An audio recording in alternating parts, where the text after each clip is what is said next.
ኢትዮጵያን የቀይ ባህር አክሰስ ያሳጣው ውሳኔ ማን ወሰነው? ካቢኔው ይሆናል ብለን የካቢኔውን ዶክመንት ብናገላብጥ የለም፣ ካቢኔው አያውቀውም።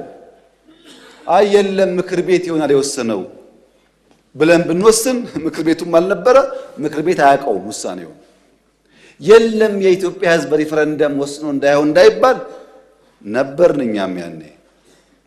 የኢትዮጵያ ሕዝብ ያልወሰነው ተወካዮቹ ያላዩት ቢያንስ ካስፈጻሚ ካቢኔ ያላየው ውሳኔ ማን ወሰነው?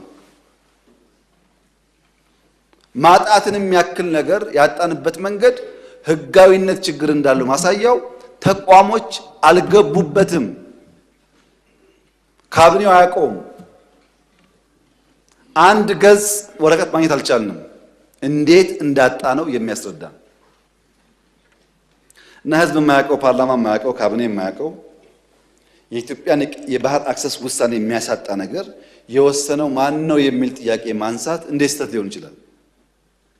ካለ ይነገረን። ከሌለ ግን ይሄ ጉዳይ ይሄን አንስቶ እንደ መድፋት አይደለም፣ የህልውና ጉዳይ ነው። ማን ወሰነው?